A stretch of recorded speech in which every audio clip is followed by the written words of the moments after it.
Hi, I'm Angel Davis, and you are listening to Verbally Naked, a podcast devoted to the enhancement of relationships. I am here with, Or so we hope. or so we hope. If you could have seen the gesture that Mr. Peter Hermes, It's like the catchphrase. You missed it. um, yeah. So hi, Peter. Hi, Angel.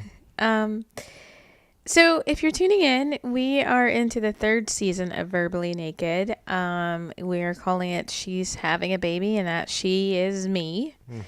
Mm-hmm. In this episode, we are going to be talking about preparing the sibling. Right. And all that kind of entails with our dynamic specifically. It's a Bryon episode. It is. It's a Bryon episode. That is my daughter from a previous marriage. Again, if you're just for whatever reason tuning in, I am a widow. And so Bryon was 5 when you came into the picture in this way. Right. I met her when she was 4. Mm-hmm.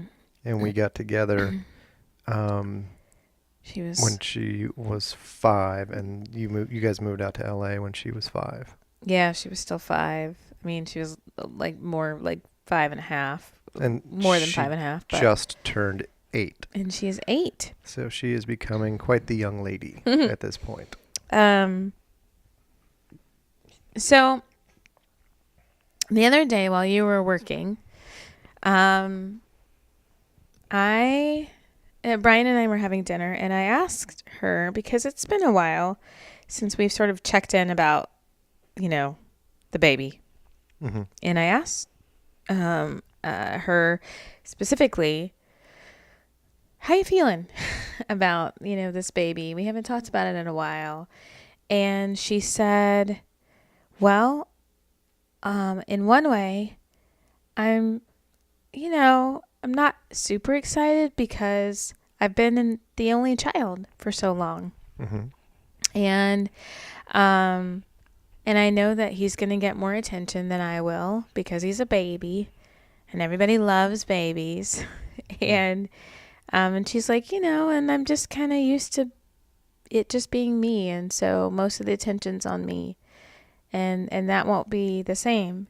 But on the other side, or on the other hand, however she put it, I'm so excited because I want to teach him so much. Mm-hmm. And I just want him to come so I can teach him like how to play, how to crawl, how to whatever.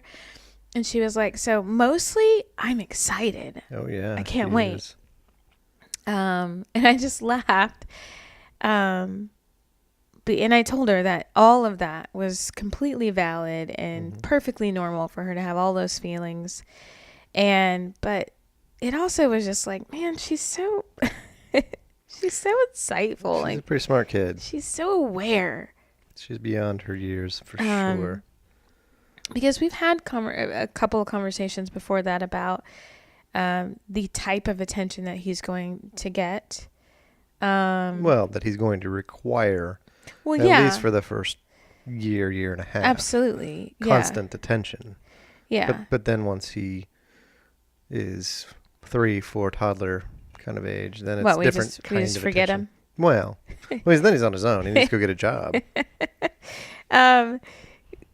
But also, I mean, you're right in that, yes, most of it is required attention, but let's face it, there is a lot of just doting on There's gonna be goo-goo, babies. gaga. Exactly. Which is from her perspective. Right. She understands that he will be incapable of doing a lot of things in the beginning. Mm-hmm. But she's specifically talking about that kind of attention that babies get because people fawn all over them, right? Of course. But anyway, so I thought her response was really interesting and very, like I said, aware. And she is mostly excited. She's been looking forward to this for as long as we've talked about. And once we decided that we were going to try to have a baby, she was like, yay. Well, as long as it's a boy. She's been excited. Oh, that's true. As long as she's getting a brother, she's excited. Yes, she did not want a sister. That's a good thing that we're having a boy. Yeah, although obviously she was like, if it's a girl, it's a girl, but I really want a brother. Oh, yeah. And ironically, I was the same when I was her age. My mother had already shut down her factory, but I was insistent on her trying to have another one, and I wanted it to be a boy. Wanted another brother. That's what I grew up with. Mm-hmm. So anyway, and we told Bryon about this pregnancy early on. Well, we had to. You went into your first trimester of nausea and all of that. I mean, we had to. We all live under the same roof. Mm-hmm. She would have just freaked out and thought you were sick and dying if we didn't tell her what was happening. Mm-hmm. So we didn't have a choice but to tell her. Yeah, that was my because we had an agreement with this pregnancy that we weren't going to share it with anybody until we got past what they consider the most critical part of the pregnancy, which is usually the first trimester. Mm-hmm. And but yeah, I started to dip into not feeling well. And at the time that we told her, I wasn't sleeping and, things were happening. I don't think I was vomiting yet, but I was definitely having some lows, like every other day. Sure. Wasn't feeling well. And, she was like, again, you don't feel good. And, right. Plus, there's the karate aspect of it, because when we found out that you were pregnant, you had to sort of take a step back from taking punches and kicks to your body. Yes. And that was another one of those things would have just been kind of weird, because Brion's she was a puncher and a kicker, at least with me. She's a scrapper. She scraps. And, she and does so very well at karate. We had to sit her down and say, "There's no scrapping with Mom."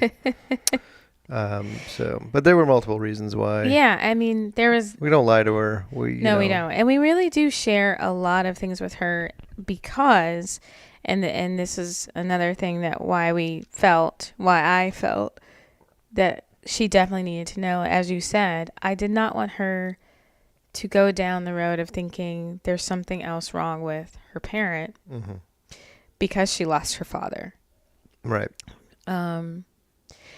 And, even though she was 4 when he passed away, but she definitely has some sense of remembering hospital and, those types of things and doctors. And,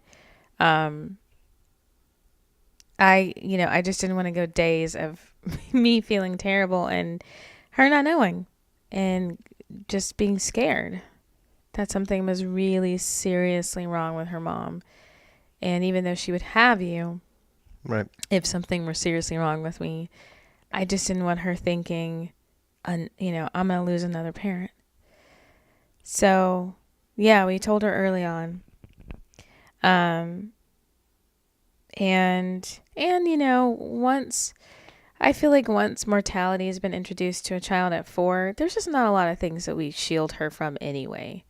Now we're not like revealing the ugliest parts of the world to her. No. But we certainly are able to explain a lot of things that I think people tend to skirt around with children. And we just don't do that with Bri because she's just capable of handling a lot, clearly. So I've noticed, and I don't know if we haven't talked about this, but I've noticed that as we get closer to our due date, if you will, I've had these moments of apprehension of bringing, this child in with Bryon because I I've enjoyed her being my only child. Every parent thinks that their child is special. Most good parents think their children are special. But Bryon and I do share a very special bond because of what we went through together. And there does feel like there's this sort of I've honestly had an apprehension about that being interrupted. And it's kind of hard not to feel like, oh, now I have to split my love, between the two, which your mom was so right in saying to me before she died, way before she died, that, when we were talking about my relationship with you in relationship to losing Brad, and, your mom said, oh, you never have to divide your love. Your heart always makes room for more love. There's always more room to love. And even though I know that, and I'm like, you're right, that's so true, but it's hard not to slip into feeling like I have to split my love between my two kids. And I've had this feeling of like, but I don't want to. Mm-hmm. I don't know. Have you had any kind of... I've certainly been having feelings of apprehension and stress. The closer that we get, a lot of it's undefinable. This is a great unknown that's about to happen, and my first concerns or hopes are, we're looking for the perfect healthy child. Mm-hmm. And if and once that happens, then it's, day by day dealing with, raising a child. As far as with Bryon, she's, I'm not, before her, I was never, a dad. I learned to be a father figure, a dad to her. I missed the first 4 years, basically, Mm-hmm. of her life, the diaper years and the learning the first words and then learning how to Yeah, walk. the learning of everything. All of that. Well, I got the learning how to read and, Yeah, but I mean the older the learning. basic functions of life. Right. So I missed all of that. So this will be my first foray into diaper changes and the smells and the sights and the tastes and the all of that of keeping another human being alive. I mean, this person that's about to come out of you is going to require for the first year and a half for us to keep it alive. I mean, it cannot survive. Well, I mean, to be fair, Bry's not ready to survive on her own either. Bryon, She is aware of her existence. There comes a point where you become a person. She knows that she has responsibilities and things of that nature. A baby is, a baby's a baby. It has, for all intents and purposes, I mean, it has no, I don't know the word I'm looking for, but it cannot function.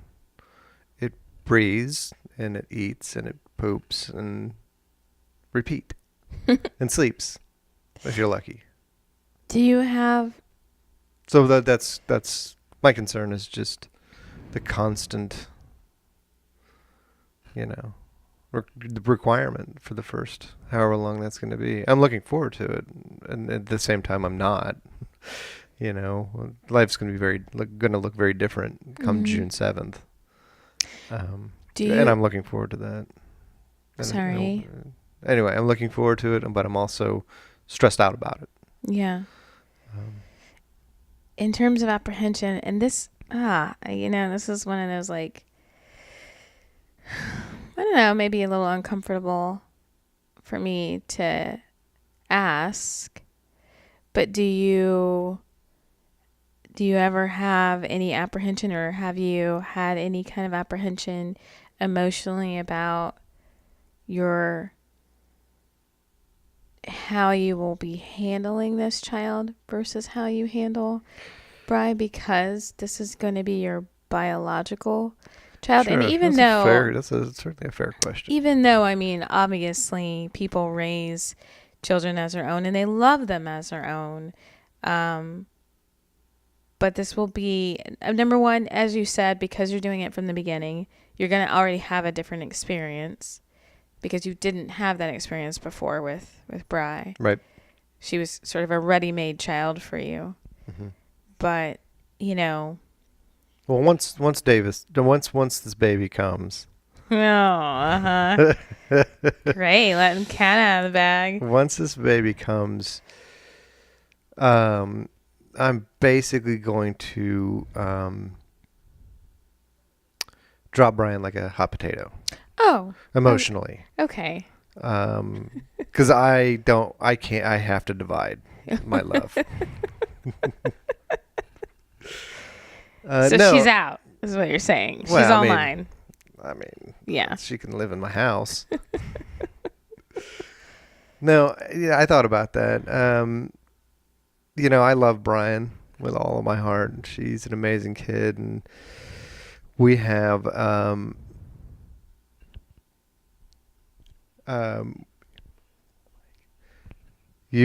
sorry.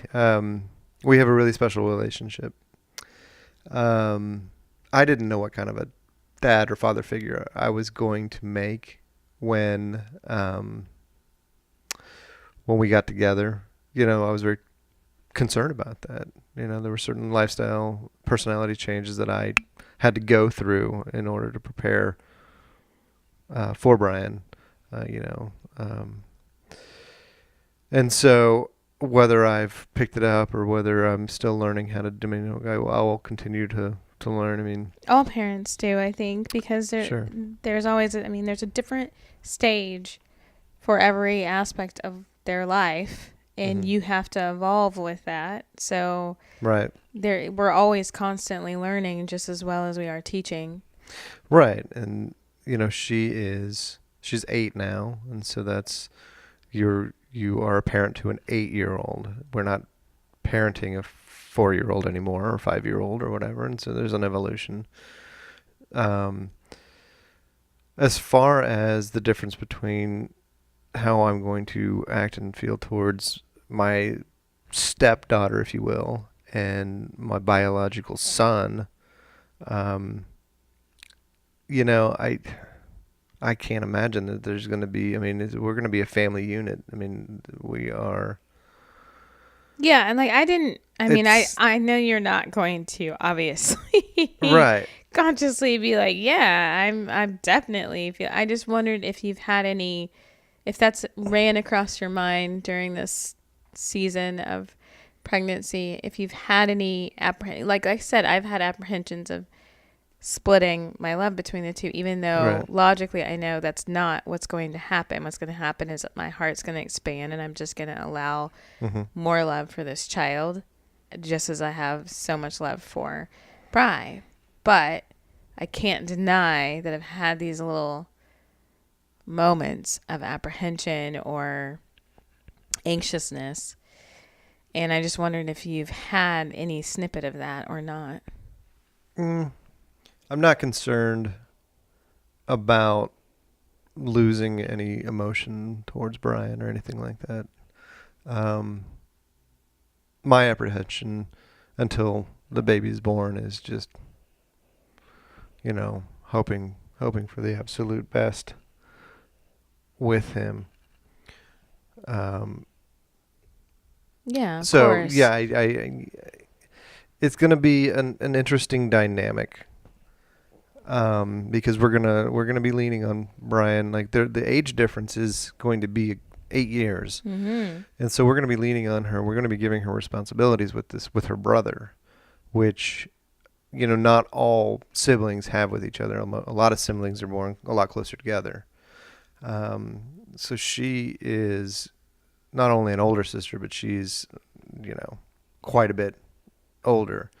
So we are going to be relying on her to help raise this child in Well, a certain way. I wouldn't say raise, but she'll be capable of helping Right. in certain ways. Absolutely. I don't want to burden her And the nice thing about that into, is that she is at an emotional and an intellectual and mature enough level to be able to have conversations with. That's the nice thing. I know when I was born, my brother was 3, and it's not like you can have an adult conversation with a 3-year-old. Like you have a 3-year-old conversation. Like, you're gonna get a little brother. With Bryon, you can sit down and you can have a rational conversation. Like, this is what's about to happen, and we're lucky in that way that she is. She's a real smart kid. She is wise beyond her years, and agreed. we can sit down and have an actual conversation with her that we know that she understands. We know that, obviously she doesn't have the experience of a 40-year-old, but she knows what's about to happen. She's got her concerns. Yeah. She's been an only child for 8 years, Right. and I'm sure she's gotten used to that. Absolutely, this is going to be she has, and this is going to be an eye-opening experience for her, because she's right. She's not going to get 100% of the attention anymore, and there might be some pushback. Well, who yeah, knows? I mean, as he gets older, there might be, because she's 8 now, but wait until she turns 13. well, of course, and he is 5. and into all her things. Right. No, I mean, I expect the normal sibling conversations that happen between siblings, no matter what. I mean, I'm not, and I don't, I don't necessarily think that Bryon thinks that she's not going to have any concerns or issues either. But it's not only that, she's been an only child, but she was, because Brad and I were never going to have children. That was our intent. When we had her in our basic, immediate family, if you will, amongst the siblings and my siblings, she's the youngest. So, she was the baby of the family in that regard. And then for your family, you're just immediate, not extended, because Right. obviously there is we have a younger cousin on your side, but she was the only grandchild. She was going to, for a while, for your parents. Right. And, because your brother, has decided to not have children. So there have been these, and again, she's the youngest of my family. So she's had several families where she's the baby. She's it. So it's not just a matter of she's been the only child for us. She's kind of been the only young child for a while, Right. amongst other pockets of family too. And that comes with its own, amount of attention. So now, we are in the phase, and we've talked to her about this, about, the fact that you want to adopt her, and we want you to adopt her. Right. We started the process. And It's not an easy. Of course not. Any government thing is never easy. No, it's not. But we finally We at have least figured out the right path to take. It took a while. Yes, it did. It started with this will be easy. I'll just go on the internet. No, it's never easy like that with this kind of stuff. No. But we're fine. I finally have the packet. We at least Once you have the the packet from the government, it's like, okay, just follow the instructions in the packet, file it, and then we've maybe got some in 6 filing months, to do. Right, I know. Maybe in you 6 get a phone years. call. Right. So who knows? But, we've got some filing to do, and we have, my understanding is that a judge will be assigned to us, and, blah, blah. I have a feeling this one's going to be fairly easy, Well, because they're set up to where the other parent is alive, and they assume there's going to be a problem. yes, That's the way a lot of the assume there's paperwork going is to be set some up. Contention yes, or whatever. But in this contesting in Yeah. this situation, there's one living parent, Right. and I am married to that living parent. Yes. It is a step parent adoption, and it seems like it should be pretty standard and quick. I think it'll be pretty straightforward. Right. A social worker has to make sure I'm not a crazy person, or a Which judge I has am to. grateful for, because I need backup to make sure that that's true. Hey.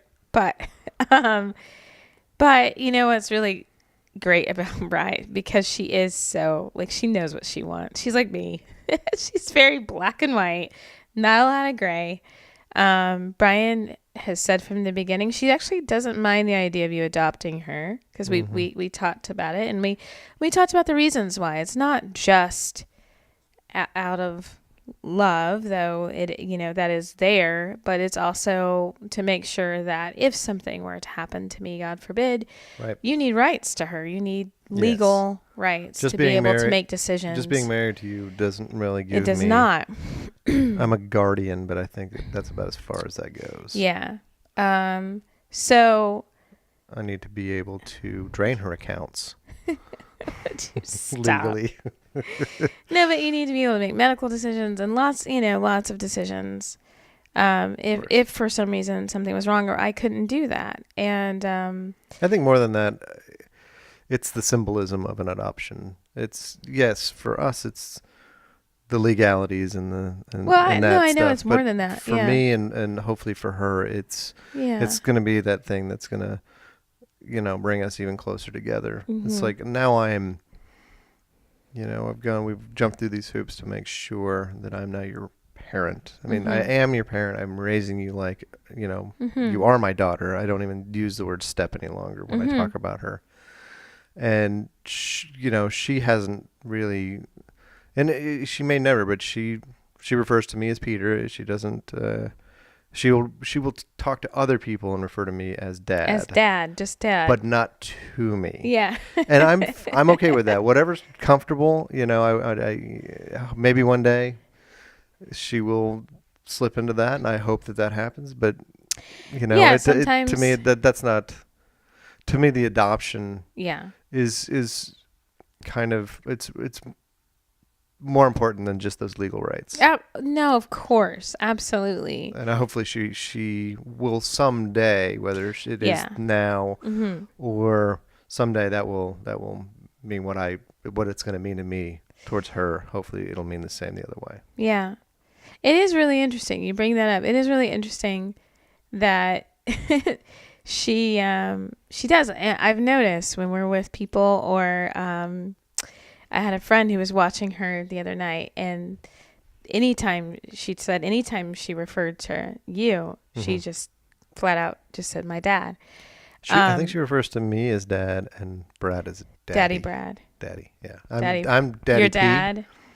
Yeah. You're mostly dad. You're right. And she will call me Daddy P. She will call you Daddy P. Yeah. Which I'm fine with. Yeah, but you're right. She will, if she refers to you without the Peter, is just dad. But she does call Brad Daddy. Right. You're right. And that's fine. She differentiates. I'm totally fine with it. As long as No, of course. But she's is comfortable. Because she is so aware. It is really interesting to me to watch when she drops the Peter, and it usually is with other people. And I don't know if it's because it's easier not to have to explain. Probably. And I think she's you know what I mean? into She's aware having enough of that, of not needing to explain. Right. Or if that's just the natural process for her. Mm-hmm. Because, most of her friends obviously just have dad. Sure, of course. And, that just becomes a habit. But anyway. But she wants to keep her name. Right, in the adoption. Yes, of course. She's keeping her name. She's not and changing her last name. She absolutely should. She's not hyphenating. She's like, I want my last name. Yes, and I agree. Because I think that her dad, I want him to have that. Of course. Them, I guess, the two of them to have that. And it's interesting because I said, you realize your brother will have a different last name. We are going to be the family of different last names. Me and the new boy. You're the only two who are going to have the same last name. That's right. And then you will have a different last name, and Bryon will have a different last name. Mm-hmm. And when we finally reveal the name, it all ties everybody together. It's true. In a nice way. And I guess, Even our cats. Miles he has your last name. Does he? Yeah. Melly has mine. Oh, okay. But you're right. But she was still just like, because I said, that your brother's going to have, Daddy P's last name. Is that something that might come up for you? And we've been very, again, letting her know at any time you can change this. You can change your name whenever you want. Absolutely. If that's something that she wants. But she's very set on, nope, this is me. Yeah. This is my identity, and I love it. We are 100% supportive in whatever she wants to do. Absolutely. Absolutely. I guess it just, I find it interesting because she is still young, but she has a very strong sense of herself and what's important to her and what she values. And I just love that about her. So now we've started the process. Like basically we are going to be moving her through the adoption process as well as bringing her a sibling. Yeah. And trying to prepare her 2018 and ourselves as much as we can. It's going to be a crazy year. Yeah, it is. So, so next episode we may be talking about the adoption process actually. Yeah. Depending on how far we've gotten with the government by then. Yeah, it's tricky. At this point, it's the ball's in our court. Mostly the ball's in my court. I have to fill out the paperwork. It's daunting. It's a packet. It's a quarter of an inch thick, and I'm sure I don't have to fill out every page. I just have to look through it. But anytime it's the government, it's your don't get me started on this health insurance nonsense that we're dealing with right now. I know. Doesn't matter because the government it does not work quickly. No. It won't be a super fast process, but we will be talking about the process and overall and anything that brings up any emotions as we go along. And I believe by the next time, our next episode, we will have had our next ultrasound. Yes. Because we haven't had one it's been 6 weeks or so. Has it been that long? Yeah. We had one at 20 weeks. That was the last one we had. And we are where now? We're at 30. We're at 30 weeks.